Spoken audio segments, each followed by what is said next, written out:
You think the vintage foods you buy today taste like grandma's? Think again. Behind every factory label sits a ghost of what cooking used to mean, when hands, not machines, shaped every meal.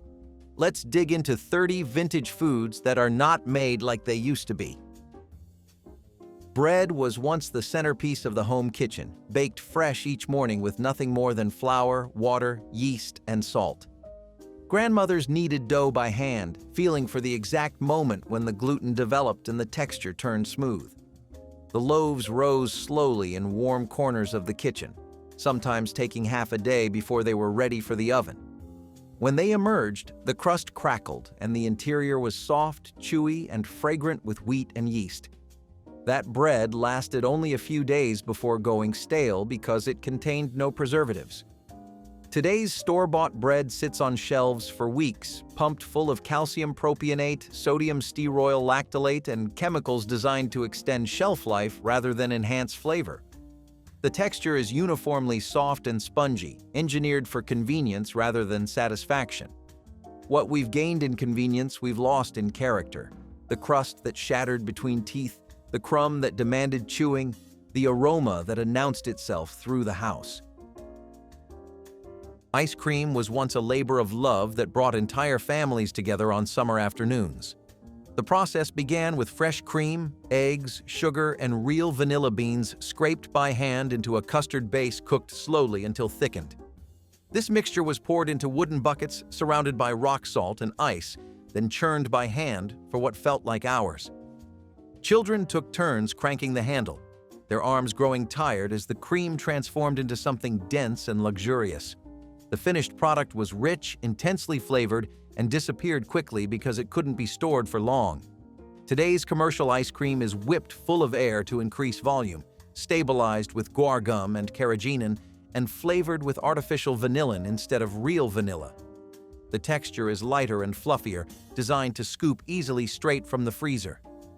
Mass production has made ice cream cheaper, but the trade-off is a product that tastes more like chemistry than churned cream and summer memories. Pickles were once a preservation art passed down through generations, requiring patience, skill, and barrels rather than jars. Cucumbers were packed with fresh dill, garlic, and spices, then submerged in saltwater brine that allowed natural fermentation to work its magic over weeks. The beneficial bacteria transformed the vegetables, creating complex sour flavors and a satisfying crunch that couldn't be rushed. These fermented pickles were alive with probiotics, their taste deepening the longer they sat. The barrels lived in root cellars and general stores where customers scooped pickles directly from the brine. Today's supermarket pickles are made with vinegar in a matter of hours, pasteurized to kill any living cultures, and softened by heat processing that destroys the natural crunch. They taste sharp and one-dimensional, lacking the complexity that comes from true fermentation. The convenience of quick-pickled vegetables has replaced the craftsmanship of barrel-cured ones, sacrificing both nutrition and depth for speed. Bacon was once a slow-cured treasure that required weeks of salt, sugar, and patience before it ever touched a pan. Pork bellies were rubbed with dry cure mixtures and left to rest in cool spaces where salt penetrated deeply, drawing out moisture and concentrating flavor. After curing, the slabs were smoked over smoldering hardwood for days, developing layers of complexity that made each slice a revelation. The finished bacon was firm, intensely flavored, and required no refrigeration because the cure and smoke preserved it naturally. Sliced thick by hand, it cooked slowly and rendered fat that flavored everything from beans to biscuits. Modern bacon is wet-cured through injection, pumped full of water and sodium phosphates that speed production from weeks to hours. Liquid smoke replaces real smokehouse flavor, and the result is bacon that spatters wildly in the pan, shrinks dramatically, and tastes more of salt than smoke. What once took patience now takes machinery and chemistry. Butter was once churned by hand in kitchens and farmhouses, a weekly ritual that transformed fresh cream into golden richness. Women gathered cream that had risen naturally to the top of milk pails, letting it ripen slightly before pouring it into wooden churns. The rhythmic motion of the dasher agitated the cream until fat globules separated from buttermilk, clumping together into pale butter that was washed, salted, and pressed into molds. This butter carried the flavor of the pasture, grassy in spring, sweeter in summer, richer when cows grazed on clover. The color varied with the seasons, deeper yellow when fresh grass was abundant. Today's commercial butter is made in continuous churns that process thousands of pounds per hour, standardized to eliminate variation. It's often made from frozen cream shipped across continents, pasteurized at temperatures that destroy subtle flavors. The product spreads smoothly but lacks the character that once made every farmhouse batch unique and every season a new discovery. Jam and preserves were once summer's sweetest project, made in small batches when fruit hung heavy on trees and bushes. Women gathered berries, peaches, and plums at peak ripeness, cooking them down with sugar in copper kettles until the mixture reached the perfect consistency. The process required attention, stirring constantly to prevent scorching, testing on cold plates to check the set, skimming foam to ensure clarity.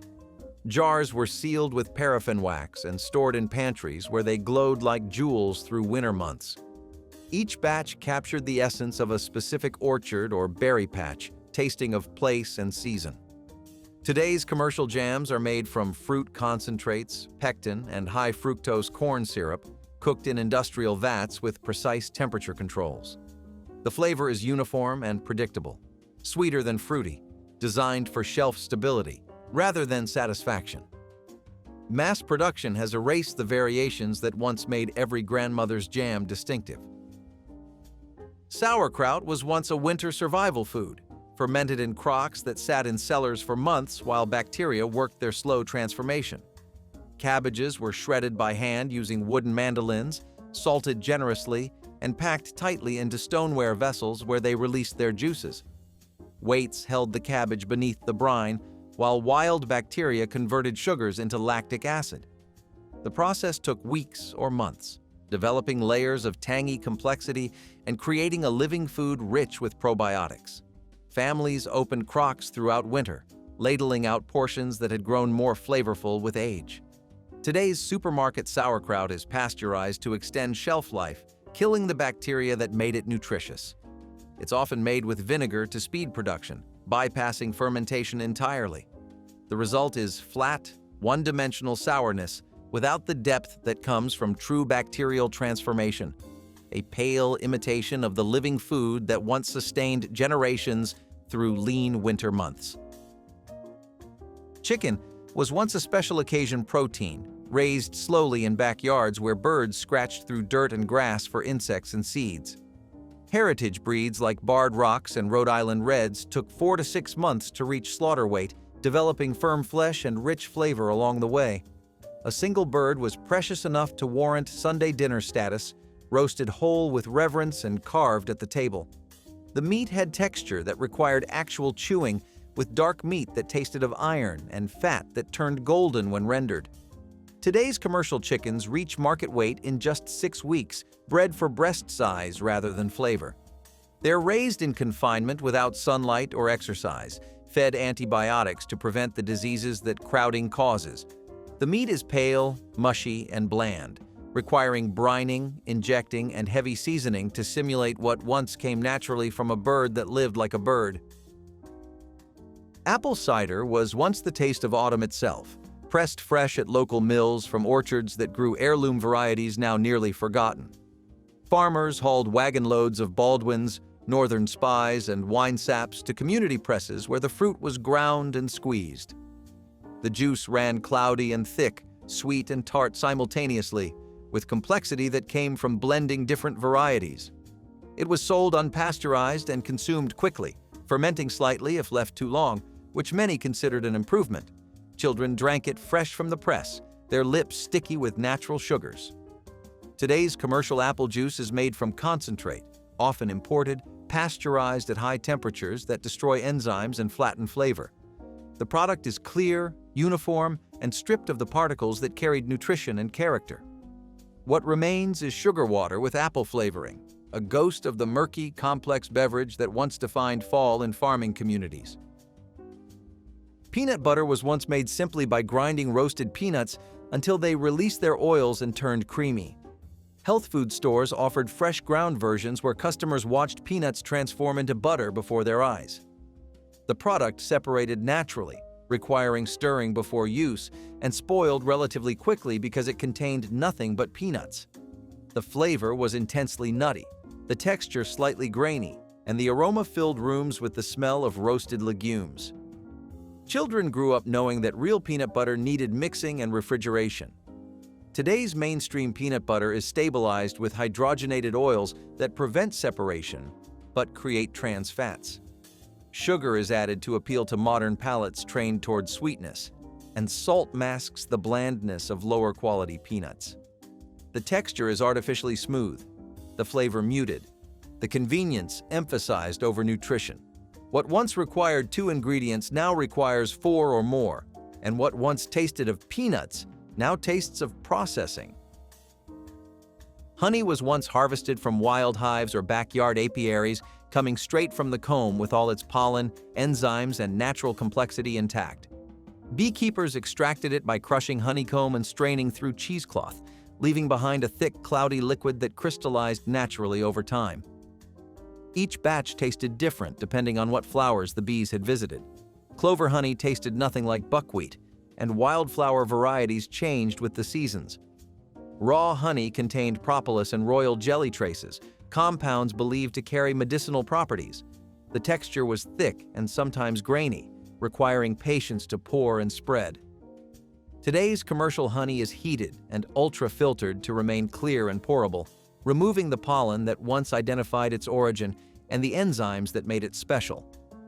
Much of it is blended with corn syrup or imported from countries with questionable standards. The result pours easily but tastes flat and one-dimensional, a sweetener stripped of character. Yogurt was once a living food made simply by adding bacterial cultures to warm milk and letting it ferment overnight. Grandmothers wrapped bowls in towels and set them near wood stoves, checking the next morning for the thick, tangy result that had sustained cultures for thousands of years. The texture was loose and slightly lumpy, the flavor genuinely sour, and the probiotics abundant and alive.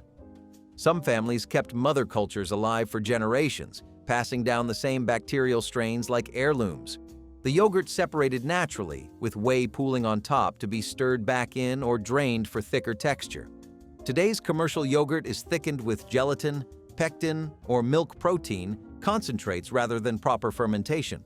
Sugar is added in quantities that would shock earlier generations, masking natural tartness. Many varieties are pasteurized after culturing, killing the bacteria that made yogurt nutritious. The product is uniform and sweet, designed for palates that have forgotten real fermented dairy. Donuts were once made fresh each morning in local bakeries where the smell of frying dough pulled customers through the door before dawn. Bakers mixed simple ingredients: flour, eggs, sugar, and yeast, letting the dough rise slowly before cutting rings and dropping them into kettles of hot lard. The donuts emerged golden and pillowy, glazed while still warm so the coating soaked slightly into the surface. They were meant to be eaten within hours, their texture deteriorating by afternoon. Local shops developed signature recipes with variations in spice or glaze that made each bakery distinctive. Today's commercial donuts are made in centralized factories, frozen and shipped to stores where they're reheated or sold as is. Preservatives extend shelf life from hours to days. The texture is denser and more uniform, engineered for consistency rather than the ethereal lightness that came from fresh fried yeast dough. What was once a morning ritual has become another commodity. Pie crust was once made by feel, with grandmothers cutting cold lard or butter into flour using nothing but their fingers and instinct. The ratio was never written down because hands knew when the mixture felt right, like coarse sand with pea-sized lumps of fat that would create flaky layers. Ice water was added sparingly, the dough handled minimally to prevent toughness, then rolled on floured boards with wooden pins worn smooth by decades. Every cook's crust tasted slightly different, reflecting her technique, her fat of choice, and her particular touch. The finished product shattered into buttery flakes, each bite revealing the skill behind it. Today's store-bought crusts come pre-rolled and frozen, made with vegetable shortening and preservatives. They bake into something edible but characterless, lacking tender flakiness. Even homemade crusts now often follow food processor methods that prioritize speed over the hand-worked texture that once made pie crust an art form passed through generations. Coffee was once roasted in small batches by local roasters who knew their customers and adjusted blends accordingly. Green beans arrived from specific farms, roasted to order in drum roasters that filled neighborhoods with that unmistakable aroma. The beans were sold whole and ground at home just before brewing, preserving volatile oils that carried most of the flavor. Each cup tasted of its origin: Ethiopian beans bright and fruity, Sumatran dark and earthy, Colombian smooth and balanced. Brewing methods varied from percolators to drip pots, but freshness was understood as essential. Today's supermarket coffee sits pre-ground in cans for months, its aromatics long evaporated.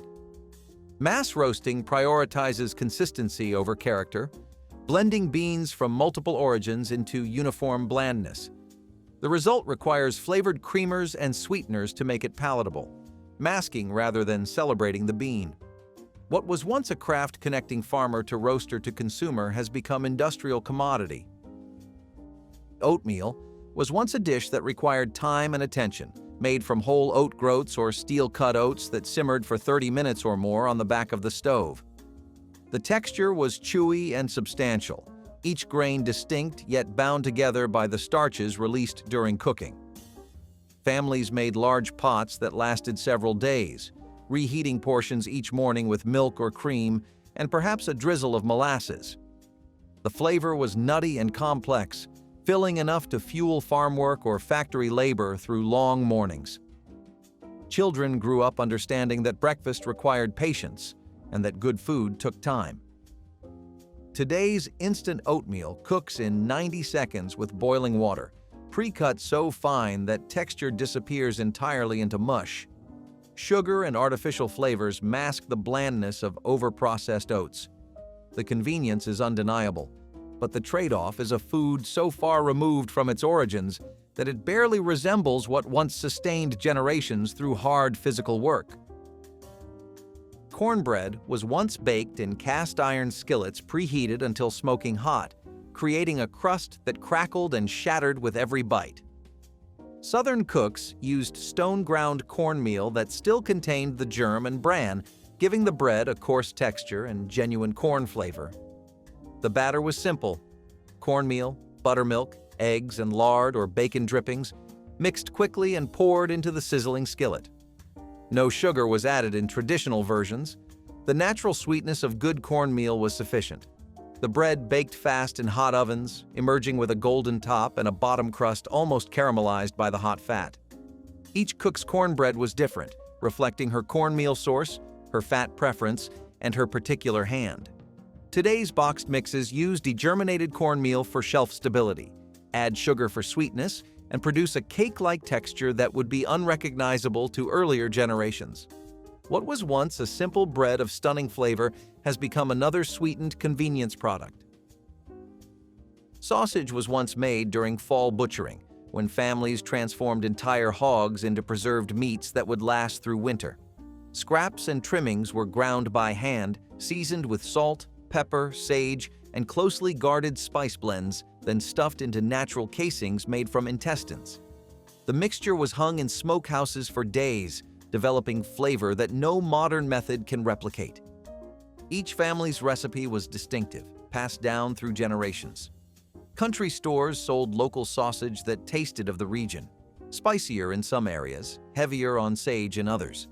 The texture was coarse and irregular, the fat content high enough to keep meat moist during cooking. Today's commercial sausage is made from mechanically separated meat, pumped with water and fillers, and flavored with artificial smoke. The texture is uniform and the taste generic, designed for mass appeal rather than regional character. What once represented family identity has become standardized protein.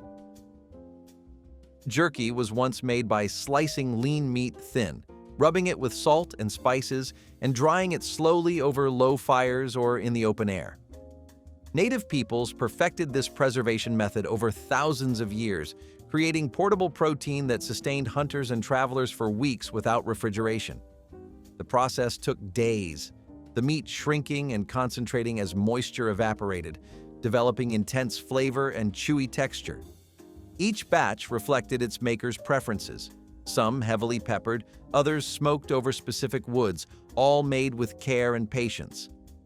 The finished product was tough enough to require serious chewing, releasing flavor slowly as saliva softened each piece.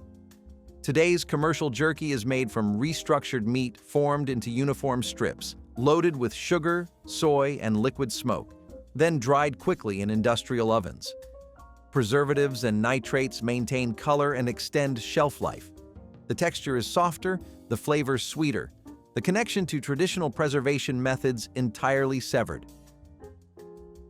Cottage cheese was once the byproduct of butter making, created when leftover milk naturally curdled and was drained into soft, lumpy curds. Farm wives made it weekly, the texture varying with temperature, timing, and the particular bacteria present in their kitchens. The curds were large and irregular, swimming in cream that was stirred in just before serving. The flavor was genuinely tangy from natural fermentation, with a fresh, clean taste that reflected the milk's origins. Some families added salt, others preferred it plain, and the cream content varied with the season and the cook's preference. Today's commercial cottage cheese is made with standardized cultures and precise temperature controls, producing uniform small curds. Stabilizers and gums create consistent texture, while the fermentation is cut short to reduce tartness for modern tastes. The product is reliable and predictable, but it lacks the character that once made every farm's cottage cheese distinctive and every batch a small reflection of place and season. Tomato sauce was once a summer ritual, made from bushels of ripe tomatoes that arrived at peak season from local farms and backyard gardens.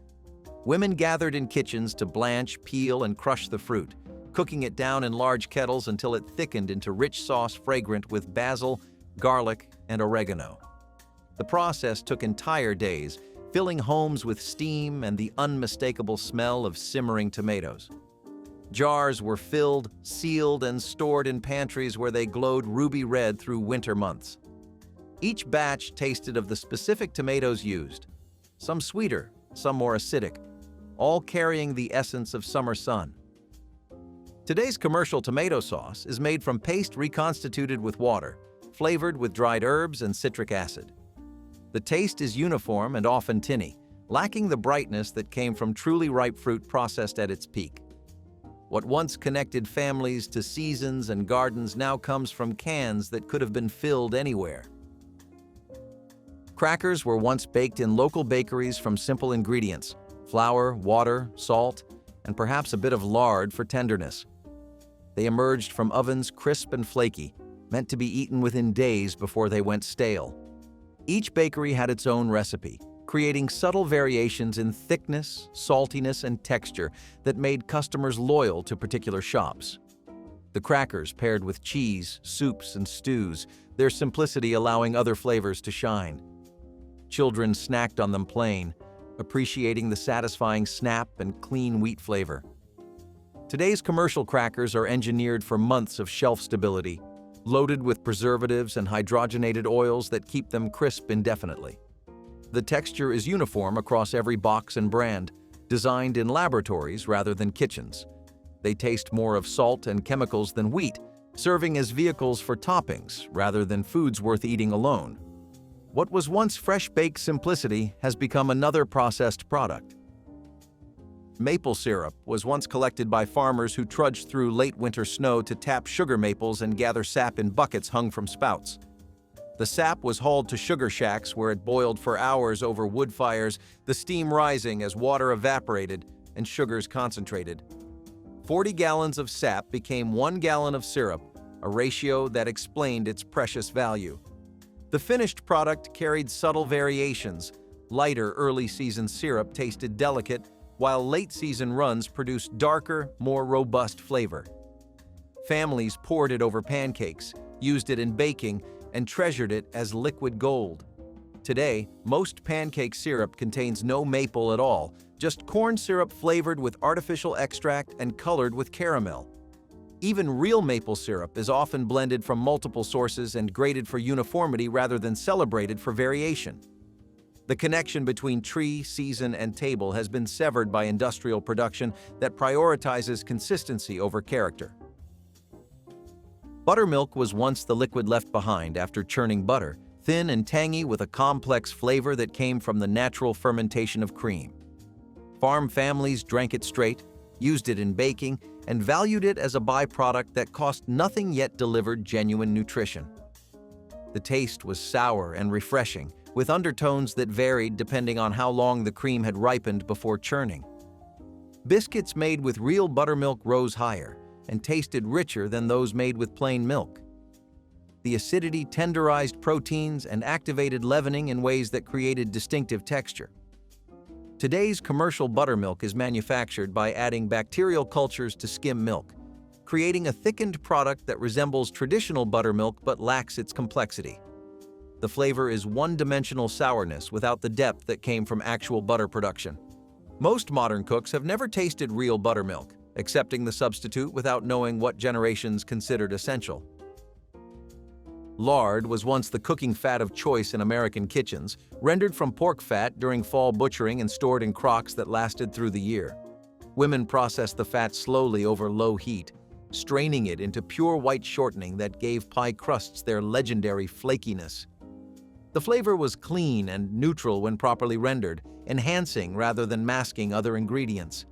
Biscuits, fried chicken, and pastries all depended on lard's unique properties: its high smoke point for frying, its solid texture for cutting into flour, its ability to create tender layers. Every farm kitchen kept a lard crock near the stove, reaching into it daily.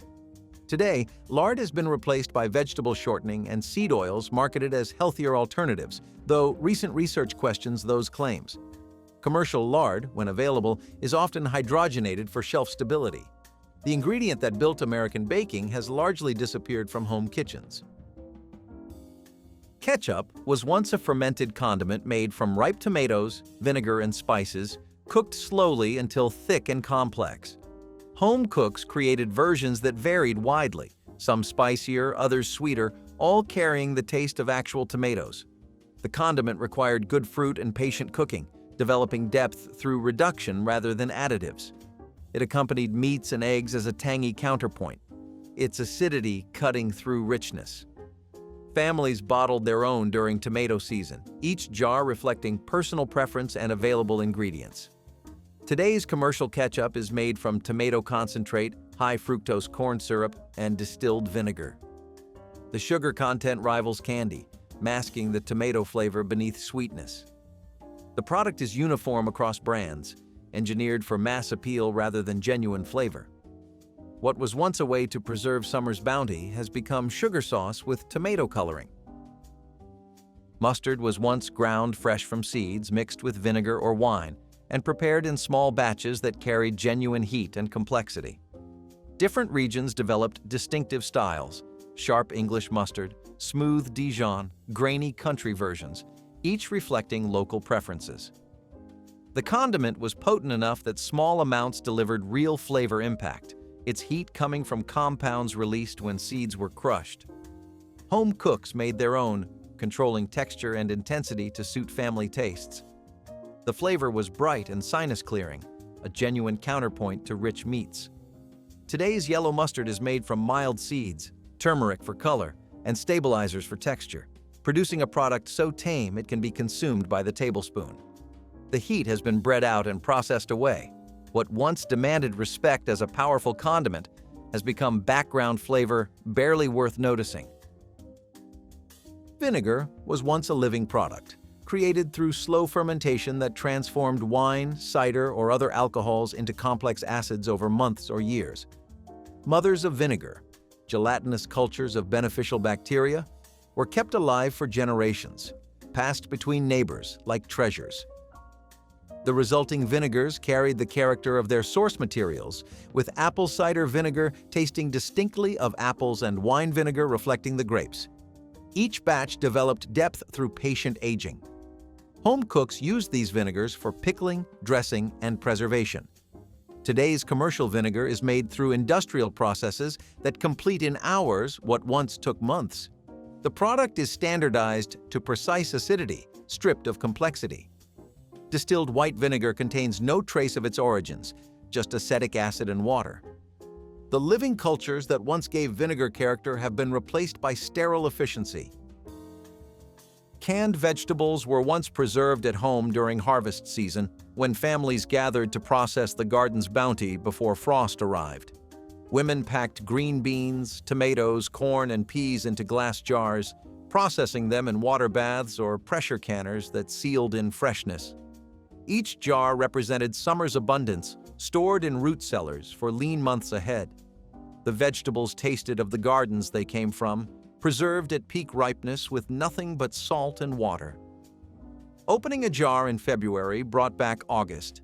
Today's commercially canned vegetables are processed in factories from produce grown for yield rather than flavor, often picked unripe. Salt, sugar, and preservatives extend shelf life and improve taste dulled by industrial processing. The vegetables emerge soft and uniform, lacking texture and brightness. What once represented self-sufficiency now represents convenience. Molasses was once the common sweetener in American kitchens, a byproduct of sugar refining that delivered robust flavor alongside sweetness. Families bought it by the barrel, using it in baked beans, gingerbread, and morning porridge. The flavor was complex and slightly bitter, with mineral undertones that added depth to recipes. Different grades served different purposes: light molasses for baking, dark for beans, blackstrap for nutrition over sweetness. It was affordable and accessible, the people's sweetener when refined sugar remained expensive. Today, molasses has been largely replaced by refined sugar and corn syrup, relegated to specialty baking and health food stores. When used, it's often the mild variety rather than robust traditional product. Recipes that once called for molasses now substitute brown sugar, losing distinctive flavor. The ingredient that sweetened American history has become a forgotten specialty. Frosted pineapple rings were the kind of cheerful dish that caught every eye on a church picnic table in the 1960s. Thick, golden slices of canned pineapple were drained and patted dry before being chilled on a wide platter. A creamy mixture of softened cream cheese whipped with powdered sugar and a drop of vanilla was then piped or spooned into the center of each ring, forming a snowy crown that contrasted beautifully with the bright fruit. Some cooks added a cherry on top for a pop of red, while others sprinkled finely chopped pecans to give a delicate crunch. The sweet tart pineapple paired perfectly with the tangy cream cheese, making each bite a refreshing balance of flavors. Because the ingredients were inexpensive and easy to find year-round, these rings became a reliable favorite for large gatherings. They held up well in the summer heat and stayed cool inside picnic baskets packed with ice, offering a sweet treat that required no baking and almost no time. Guests often reached for them first, drawn by their glossy shine and promise of bright tropical flavor amid a spread of hearty casseroles and smoky barbecue. It was a simple dessert that tasted like sunshine and fellowship.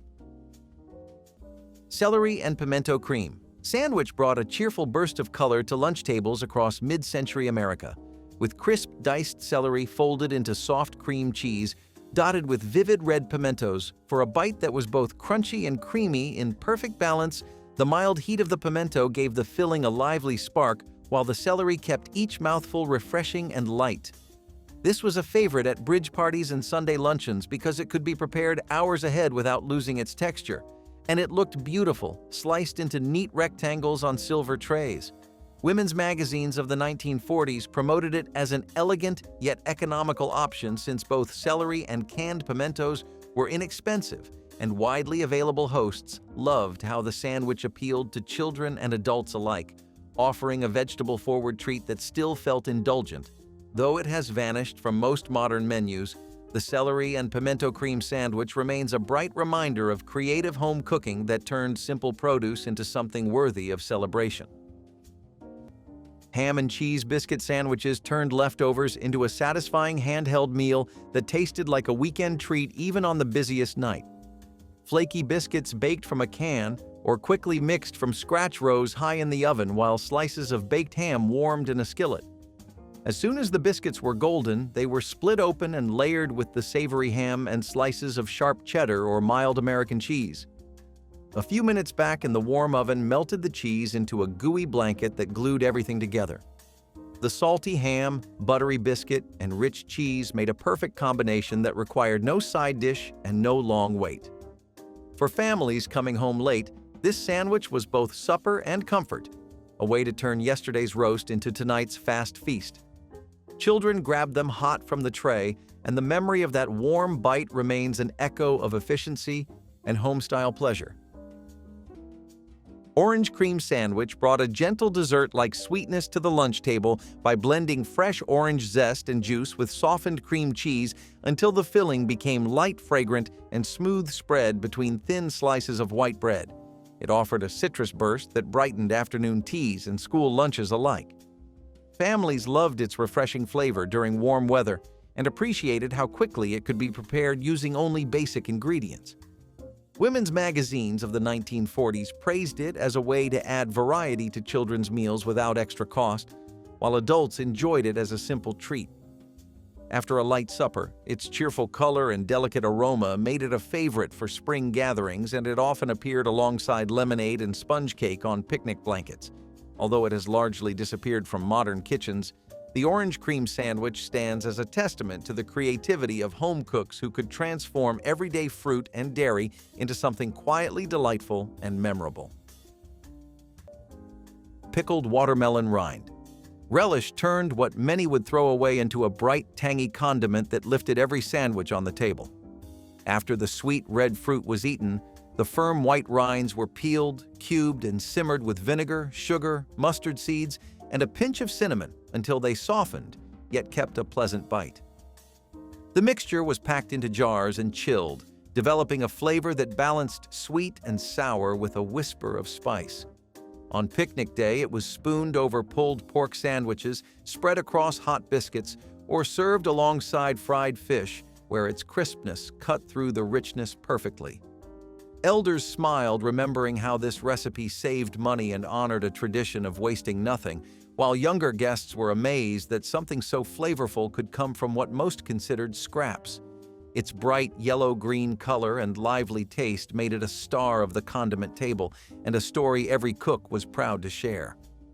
This relish captured the resourceful spirit of the 1960s church kitchen, where creativity and care transformed humble leftovers into something truly delicious. Potato salad sandwich turned yesterday's picnic favorite into today's lunch by spooning creamy leftover potato salad between soft buttered rolls for a quick hearty bite. The chilled salad provided rich flavor and a pleasant texture, while the bread added warmth and softness, making each mouthful both cool and comforting. Families of the 1940s appreciated how it stretched ingredients and prevented waste, especially when meat was scarce and every meal had to be practical. It became a standard feature at potlucks and neighborhood picnics, where hosts sought easy recipes that served a crowd without fuss. Some added a sprinkle of paprika or chopped pickles for extra brightness, but the essence of the sandwich was always thrift and flavor. Even as tastes shifted toward hot deli fare, the potato salad sandwich stands as proof that leftovers can become an entirely new meal with nothing more than fresh bread and a little creativity. Shrimp and grits. Quick bowl delivered coastal comfort with pantry convenience, turning pre-cooked shrimp and instant grits into a 10-minute feast. Water boiled while butter melted in a skillet, where garlic and a pinch of paprika released a smoky aroma. The shrimp, already cooked and cleaned, were tossed in the sizzling butter until warmed through and lightly seasoned with lemon juice. Instant grits whisked in another pot thickened in minutes, creamy and soft with a touch of salt. The hot grits were spooned into bowls and topped with the buttery shrimp and their flavorful drippings. A sprinkle of chopped green onions or parsley added a fresh finish. Despite the short cooking time, the dish tasted like a slow weekend brunch by the shore. Families loved how it brought a touch of luxury to a busy weeknight, proving that quick meals could still feel special and deeply satisfying when simple ingredients were treated with care and attention. Coffee jelly. Sunday delivered a grown-up treat for those who wanted a gentle jolt of flavor between hymns and stories. Strong black coffee was brewed early in the morning, then sweetened just enough before gelatin was dissolved into the hot liquid and poured into glass dishes to set. By the time the picnic crowd gathered, the coffee had transformed into a smooth, shimmering jelly that held its shape when scooped. Cubes of the chilled jelly were spooned into tall cups and topped with a splash of cold evaporated milk, which added creamy richness without overwhelming the deep roasted flavor. Some cooks dusted the top with a hint of cocoa powder while others left it pure and simple, allowing the bittersweet coffee to shine. Adults savored each spoonful, slowly enjoying the cool texture on a hot day, while children sometimes traded tastes for slices of cake or pie. The dessert was elegant in its restraint and surprisingly refreshing when eaten under the shade of churchyard trees while gospel music floated through the warm afternoon air. Italian sausage hoagies brought the flavor of a street fair to the dinner table with little more than a skillet and a few minutes. Pre-cooked Italian sausage links browned quickly until their casings crackled and juices sizzled across the pan. Sliced onions and bell peppers joined the heat, softening and caramelizing as they soaked up the seasoned drippings. Hoagie rolls warmed in the oven until lightly crisp on the outside and tender within. When the vegetables turned golden, the sausages nestled into the rolls, draped with the sweet pepper and onion mixture, and a light scatter of shredded provolone if desired. Each bite balanced smoky spice, soft bread, and the gentle sweetness of slow-cooked vegetables. The meal felt festive, yet required almost no effort, making it a favorite for families who wanted bold taste without a long cooking session. Served with a simple green salad or a handful of chips, these hoagies brought the spirit of an Italian street vendor into a busy kitchen, showing that fast food can still be deeply satisfying and full of character when prepared with care and served piping hot. Apple and sharp cheddar sandwich showcased the perfect marriage of sweet fruit and strong cheese, a favorite in New England, where crisp autumn apples were plentiful cooks, sliced tart apples thinly, and layered them with aged cheddar between slices of toasted rye bread. The mild heat of the toast softened the cheese slightly, allowing it to mingle with the juice of the apple for a balanced bite. This sandwich was a lunchtime staple for farmers who needed a meal that traveled well and stayed fresh during long days in the field. Children carried it to school, wrapped in wax paper, while parents enjoyed it with a hot cup of coffee at midday. Its popularity spread beyond the Northeast during the 1950s, when supermarkets made sharp cheddar more widely available even today.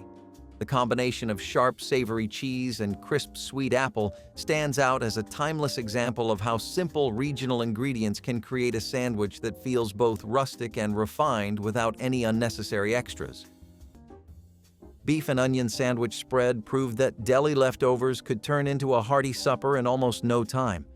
Thin slices of roast beef, whether from a weekend dinner or the grocery counter, were chopped fine and folded into a bowl of mayonnaise and diced onions.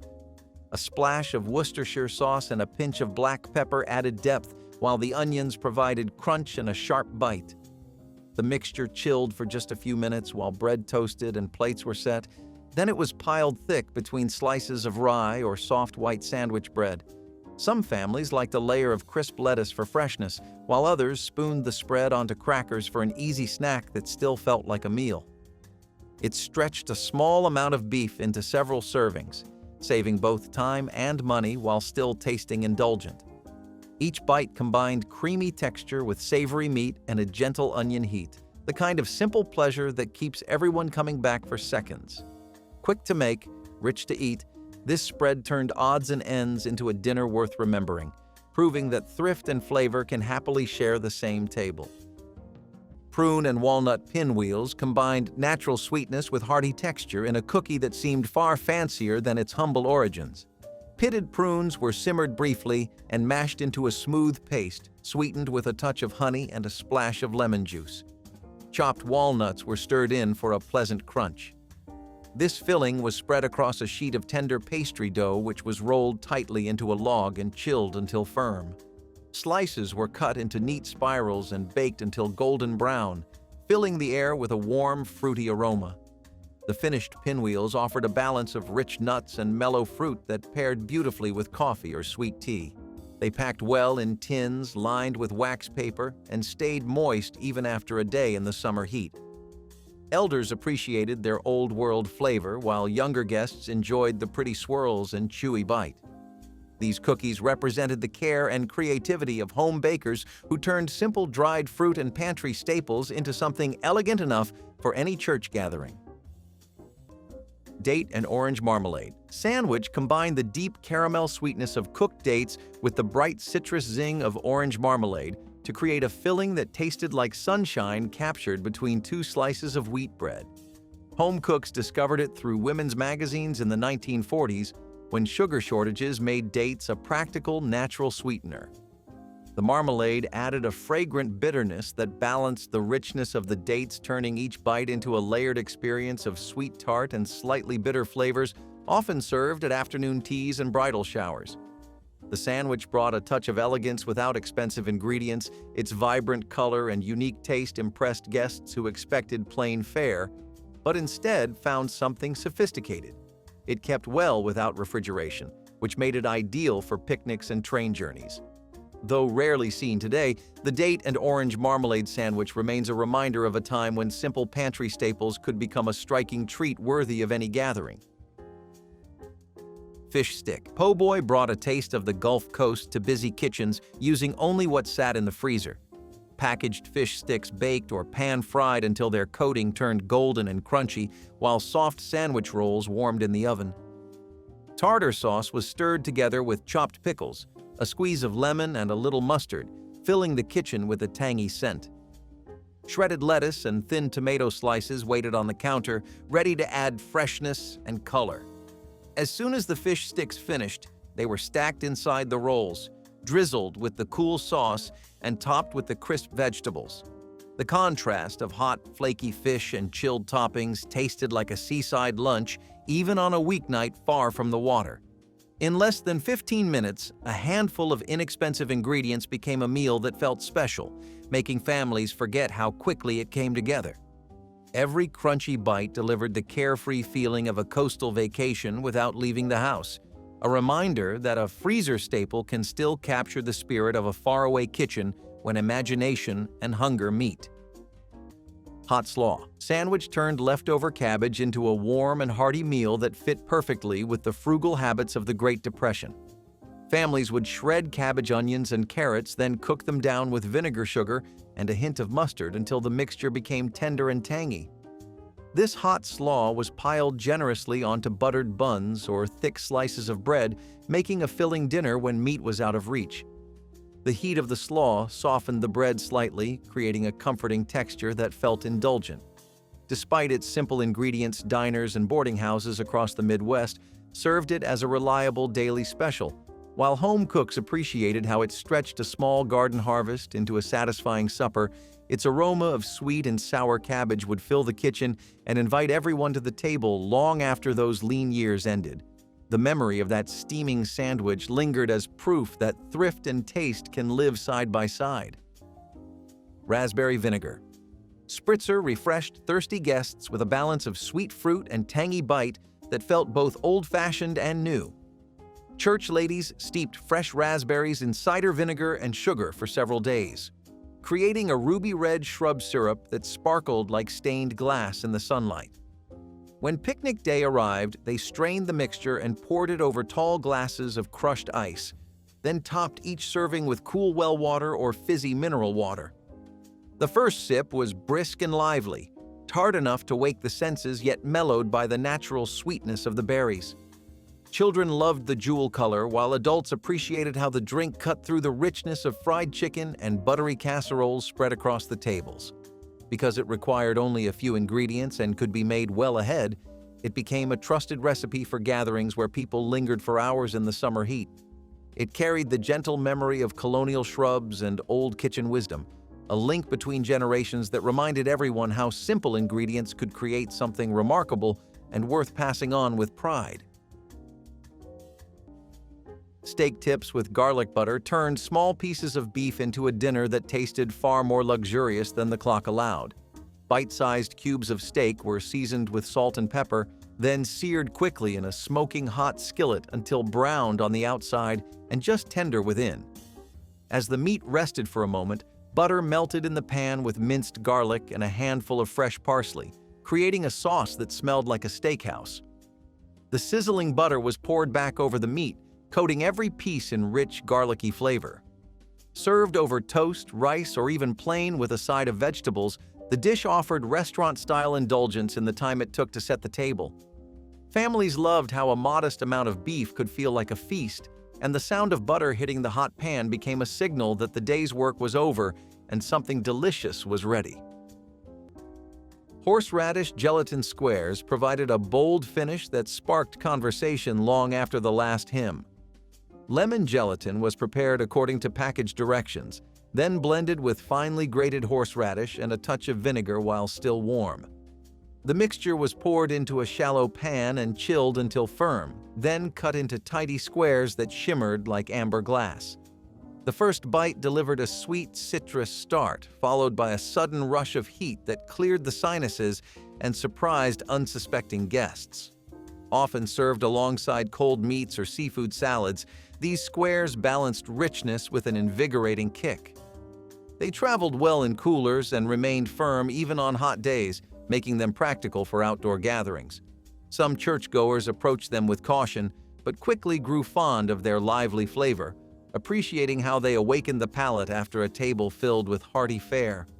This dish showcased the adventurous spirit of 1960s church cooks who were never afraid to experiment and bring a spark of excitement to traditional picnic spreads. Chicken salad with grape sandwich became a tea room favorite, where tender diced chicken mixed with creamy mayonnaise and halved grapes for a touch of natural sweetness and elegant contrast. The juicy grapes brightened the savory chicken, while chopped celery often added crunch, making the sandwich both refreshing and hearty.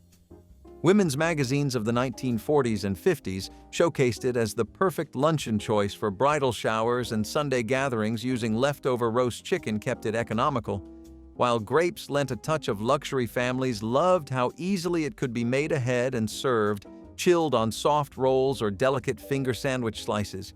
Even children enjoyed the gentle sweetness which balanced the richness of the mayonnaise as fashions shifted toward simpler deli meats.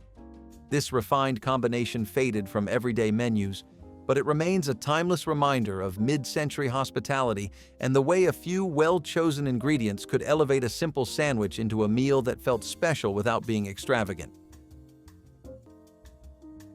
Macaroni with butter and black pepper offered pure comfort with almost no effort, turning a handful of pantry staples into a bowl of creamy warmth. Elbow macaroni boiled quickly in salted water while butter melted in a waiting pot. The drained pasta was tossed directly into the melted butter, and a heavy shower of freshly ground black pepper coated each piece, releasing a fragrant spice that filled the room. A small scoop of grated Parmesan, if available, added a gentle richness, but even without it, the dish delivered deep satisfaction. Ready in less than 15 minutes, it soothed the end of a long day with its silky texture and simple flavor. Children loved the mild, buttery taste, while adults appreciated the subtle heat of the pepper and the reminder that good food does not always demand a complex recipe. This humble meal has endured for generations because it proves that speed, thrift, and pleasure can happily share the same pot when hunger calls for something immediate and comforting.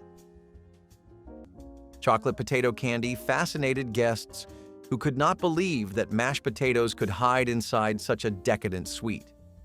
Leftover potatoes were mashed smooth and combined with cocoa powder, butter, and powdered sugar to form a pliable dough that was rolled into logs or pressed into small squares.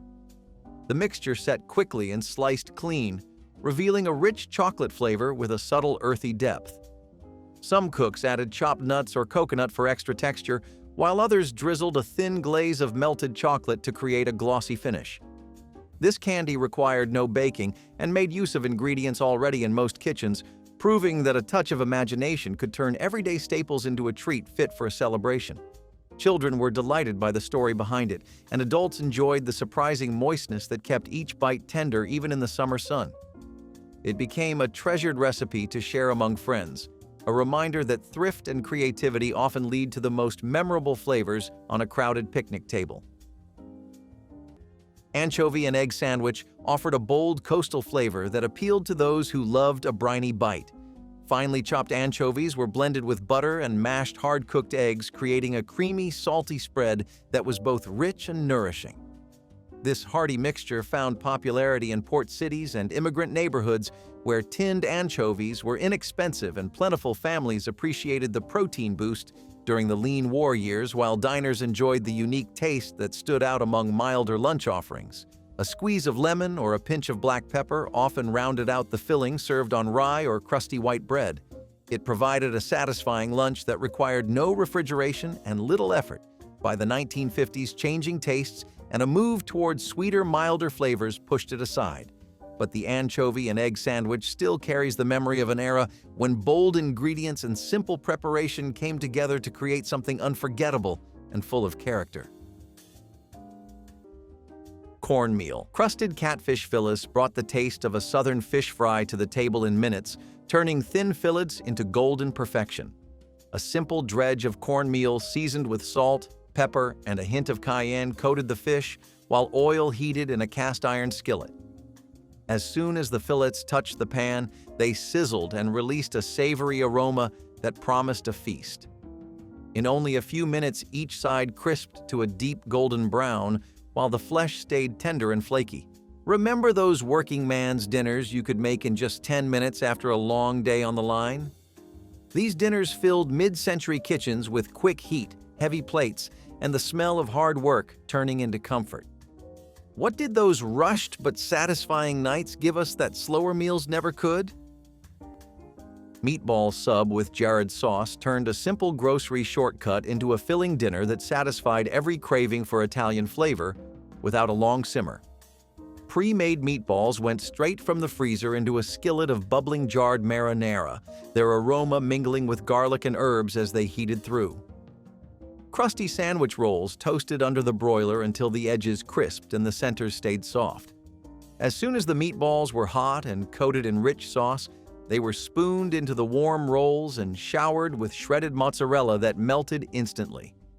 The result was a hearty sandwich with tender meat, tangy tomato, and gooey cheese in every bite, ready in less time than it took to set the table. Families loved how it felt like a deli treat even on a rushed weeknight, while kids enjoyed the messy fun of eating it with both hands. Each sub tasted slow-cooked and special, proof that smart shortcuts can create a dinner worth gathering around, bringing warmth and satisfaction to the end of a long day without draining time, energy, or budget. One pan, one jar, and a handful of rolls delivered comfort that lingered well past the last bite. Prune whip sandwich transformed the humble prune into a sweet, airy delight by folding a smooth prune puree into lightly whipped cream before spreading it between thin slices of delicate white bread. The result was a soft filling with a gentle caramel flavor that felt both light and indulgent. Mid-century hostesses served it at afternoon teas and bridal showers, where guests appreciated its unexpected sweetness and refined texture. Prunes were valued during the 1940s for their natural sugar content and long shelf life, making this sandwich both economical and appealing to health-conscious families. A dusting of powdered sugar or a hint of vanilla was sometimes added, but the essential charm lay in the simple combination of fruit and cream. Though forgotten by most modern bakers, the prune whip sandwich remains a charming reminder of a time when creative pairings turned pantry staples into elegant treats fit for even the most graceful gatherings and celebrations. Orange gelatin soufflé. Cups brought a cheerful glow to every picnic spread. Instant pudding was whipped together with gelatin and a splash of fresh orange juice until it became light and airy. The mixture was poured into individual cups and chilled until softly set, forming a dessert that looked like a true soufflé, but required no oven at all. When served, the cups revealed a pale orange hue and a delicate citrus scent that lifted spirits on even the warmest days. Topped with a dollop of lightly sweetened whipped cream, they offered a smooth, creamy bite that melted instantly on the tongue. Churchgoers admired how quickly these treats could be prepared while still looking fancy enough for a special gathering. Children loved the bright color and gentle wobble that made each spoonful fun, while adults found the flavor refreshingly light after a plateful of savory dishes. This dessert proved that with a few pantry staples and a bit of creativity, even the simplest recipe could bring joy to a crowd gathered in faith and friendship. Peach and cottage cheese. Sandwich captured the cheerful sweetness of summer with canned peaches mashed gently into creamy cottage cheese for a filling that was both refreshing and satisfying. This mixture was spooned onto soft white bread, sometimes chilled beforehand for extra coolness. On hot days, the mild tang of the cottage cheese balanced the syrupy fruit, creating a flavor that felt indulgent without being heavy. Families discovered this recipe during the 1940s when canned fruit became a pantry staple and cottage cheese was celebrated for its protein content, making the sandwich both economical and nourishing. It was especially popular for picnics and garden lunches because it traveled well and stayed pleasant even without refrigeration. The peach and cottage cheese sandwich remains a sunny reminder of how simple ingredients could brighten a table and bring a taste of warm weather to any meal year-round. Which vintage food do you wish still tasted like it used to? Drop your memories in the comments and tell us what you miss most. Hit like and subscribe so we can keep bringing forgotten flavors back to life.